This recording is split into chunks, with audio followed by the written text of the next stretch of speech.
JoJo's Bizarre Adventure is one of the most popular anime series around. Fans especially love the villains, and rightly so. The rogues gallery is as flamboyant and fantastic as its heroes. But which villains reign supreme? We've ranked them from worst to best, so let's take a look. One of the many assassins dispatched by Dio Brando to destroy the Star Crusaders in the third season, Geil has a direct connection to the heroes at the center of the story. It's a dark one. He assaulted and killed Jean-Pierre Polnareff's sister, Sherry. This makes him a more central part of the story than one might expect of a minor villain.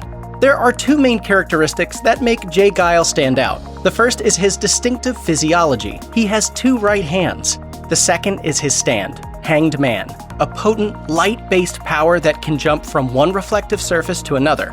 Geil makes wicked use of his abilities, killing protagonist Jotaro Kujo's friend Mohammed Abdul, and nearly killing Polnareff himself. Thankfully, he is defeated, thanks to quick thinking and manipulation of his stand by Noriaki Kakyoin.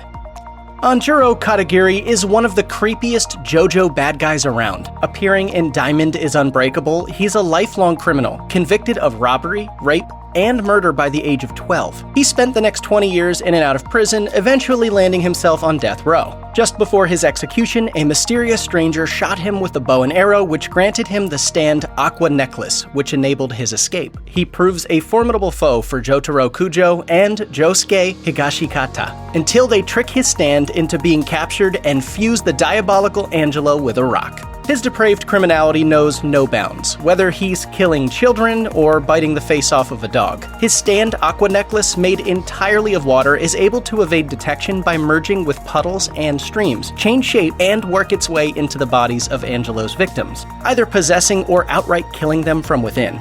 It's a gruesome power in the hands of a gruesome man who fortunately falls in battle early on in the hero's quest. Daniel J. Darby, one of Dio's assassins, is dispatched to defeat Jotaro Kujo. While his stand Osiris allows him to steal others' souls, he prefers to gamble for them in games of chance, games he inevitably attempts to fix. It's only thanks to Jotaro's incredible ability to bluff in poker that he's defeated and the souls he stole set free. What makes Darby stand out, other than his excellent taste in vests, is that unlike a lot of JoJo's bizarre adventure villains, he isn't the type to be beaten in physical combat. His suave intelligence allows him to steal the souls of half the Stardust Crusaders team, and very nearly defeat Jotaro entirely.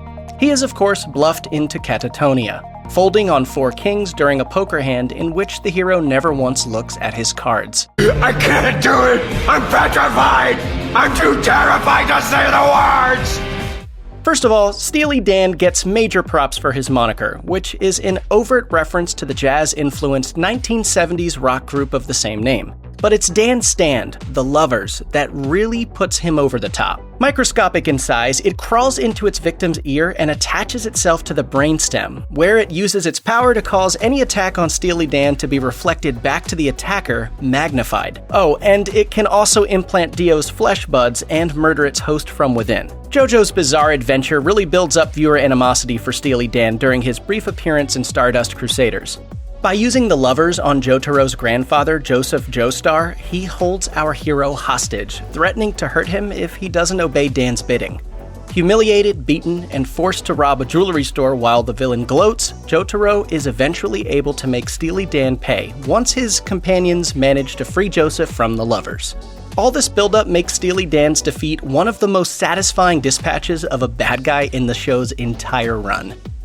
Some characters in JoJo's Bizarre Adventure possess stands so powerful and impressive they strike fear into the heart of anyone who has to face them. Terunosuke Miyamoto is not one of those characters. Even this minor villain from Diamond is Unbreakable admits that his Enigma power, which allows him to turn someone into paper if he can identify the mannerisms that show they're afraid, is kind of lame. What makes this particular baddie so impressive, though, is the mileage he manages to get out of such an unimpressive stand. When he encounters Josuke and his companions, he very quickly manages to learn their individual expressions of fear, trapping the heroes in paper form one at a time. Then it's just a matter of deploying a convenient paper shredder to create a perilous situation that is only narrowly averted. Thankfully, Josuke and his team are saved, and they exact a particularly fitting vengeance, trapping Miyamoto in the form of a book, which the hero then donates to a library. He's not the most powerful villain a Joestar has ever faced, but there's no better example of making evil lemonade out of lemons, stand-wise. Appearing in Stardust Crusaders, Hol Horse has the mien of a cool gunslinger, and his stand, Emperor, is pretty awesome. Taking the form of a pistol with bullets he can redirect. However, he's one of the most ineffective and cowardly villains in the long history of JoJo's Bizarre Adventure. Hol Horse runs away the moment he lacks villainous backup. Hired by Dio Brando to assassinate Jotaro Kujo, he's several times a thorn in the side of our heroes, but always ends up thwarted. So why is he not at the top of the list? Well, there are villains who scare you and villains who amuse you, and Hol Horse definitely falls into that latter category. His foolishness and unwillingness to, pardon the pun, take a stand without backup leads to his plans falling through in hilarious ways. Even his demise is ridiculous, as his broken watch leads to him messing up one of Boingo's prophecies, firing Emperor into a pipe at the wrong time and shooting himself instead of Jotaro. The gun is mightier than the sword.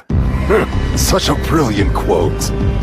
The list of Passione members who take on Giorno Giovanna and Bucciarati's crew in Golden Wind is long, but none make quite as much of an impression as this hot-headed, ice-wielding assassin. His Stand White album is not only named after one of the best records of all time, it's versatile and potent. And Ghiaccio knows how to use it to deadly effect. It's simple at root, allowing the wielder to freeze anything he touches. But when Ghiaccio deploys it to do everything from ice skate to solidify the moisture in the air, it proves a significant challenge for Giorno to overcome. Oh, and it also serves as impenetrable, full body armor. Of course, like any great power, White Album comes with a weakness: a small air hole at the back of the neck. You might not think that would be of enough significance to be exploitable, but it very much is.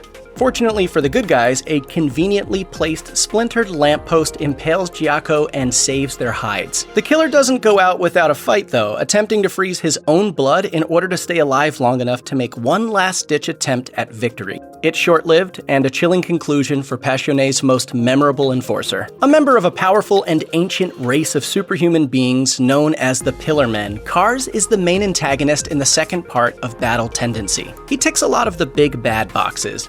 He's so evil he kills his own people, he's super powerful, and he has insane goals of manipulating an ancient artifact, the Stone Mask, which he creates in an effort to maximize the potential of the Pillar Men's powers to become the ultimate life form. Treacherous and relentless, he wields considerable power in his quest to complete the Stone Mask, including an effect called Light Mode that creates chainsaw-esque blades that can cut through solid stone. What makes Kars really cool, however, is the fact that he actually achieves his goal. That's right, he really does manage to complete the Stone Mask and don it to become the ultimate life form. It's only through a stroke of desperate instinct that Joseph Joestar is able to redirect one of Kars' attacks in order to create a massive volcanic eruption that launches the Pillar Man into space. There he freezes and drifts away from Earth, doomed to forever float through the void. Vanilla Ice's name is one of the more on-the-nose musical references in JoJo's Bizarre Adventure, but make no mistake, this guy means business. His most impressive characteristic is his slavish devotion to his boss, the vampire Dio Brando. Let's face it, as a top-line villain, you can't do much better than a henchman who is literally willing to slice off his own head to make you happy, as Vanilla Ice does for Dio Brando in Stardust Crusaders. He's immediately resurrected as a vampire and goes on to viciously attack the Crusaders, beating Iggy to death and nearly taking out Polnareff, one piece at a time. When he's not busy sacrificing his life or engaging in animal cruelty, Vanilla Ice wields the powerful stand Cream, which, yes, is named for the 1960s rock band featuring Eric Clapton. Cream creates a sphere of void that swallows its user, making him invincible and wiping out anything it comes across. While it does have the weakness of making Ice unable to see while he's using it, Cream proves very potent, and it's only thanks to Vanilla Ice's lack of experience with his vampiric form that the Crusaders are able to defeat him once and for all. Really, just look at this guy. Even among the mighty Pillar Men, his physique stands out, especially since Wamuu has no problem showing it off in a variety of poses.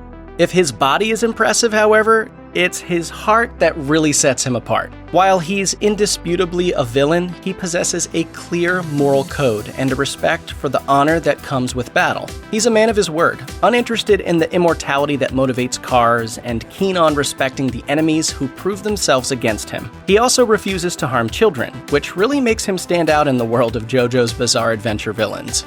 Simply put, while cars might be Battle Tendency's biggest threat, Wamuu is its most interesting. He uses his divine sandstorm power to defeat Joseph Joestar, but accepts the hero's challenge of a rematch a month later. Then he faces Caesar in a massively compelling fight that ends thanks once more to divine sandstorm in the hero's demise. His final battle with Joseph, a lengthy and violent chariot race, is one of the more exciting moments in the series.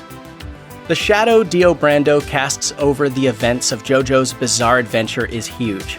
He's the series' most important villain, the antagonist for numerous generations of the Joestar family, and quite possibly one of the nastiest bad guys in anime. His list of transgressions prior to using the stone mask to become an immortal vampire is heinous enough, but things only get worse once he comes into his power. Said power includes eye lasers, healing abilities, a freezing touch, and topping it all, his time-stopping stand, the world. Simply put, Dio Brando is bad news. He's also the main villain in two separate JoJo's Bizarre Adventure series, first in his attempt to usurp the Joestar fortune in Phantom Blood, and then in a reincarnated form in Stardust Crusaders. Through it all, he displays a ruthlessness, cunning, and bloodlust that sets him above and beyond every other bad guy in the series, taking countless lives and wreaking endless havoc. Oh, and he's the reason the Joestars develop stand powers, which play a pivotal role in the show from the moment of their introduction. Every JoJo's Bizarre Adventure villain has his or her own importance to the story as a whole, but for the sheer impact and evil, there's no beating Dio Brando. With my stand, I have the ability to rule the world! What can you do in the face of such overwhelming power? There's no beating Yoshikage Kira for villainy. Unlike other names mentioned here, he has no ambition to take over the world or achieve immortality. Ultimately, he just wants to be left to his own devices, which include being a serial killer and chopping off women's hands. Yes, he's a twisted soul, which makes the fact that he possesses one of the most powerful stands in the series all the more horrifying. His explosive abilities, all taking their name from Queen songs, allow him to detonate his victims, either directly in the case of Killer Queen or remotely with sheer heart attack and bites the dust. There are certainly more flamboyant villains in the JoJo's Bizarre Adventure pantheon, but it's the juxtaposition of the mundane and the insane that makes Yoshikage Kira one of the best around. On the one hand, we spend time watching him live a normal human life, taking walks in the park and being generally comprehensible. Then, however, he indulges his most twisted tendencies, unleashing Killer Queen in pursuit of his sadistic desires. He shows us the kind of monster that can exist under the most mundane of surfaces, and that's why he's an unforgettable villain. Check out one of our newest videos right here. Plus, even more Looper videos about your favorite anime are coming soon. Subscribe to our YouTube channel and hit the bell so you don't miss a single one.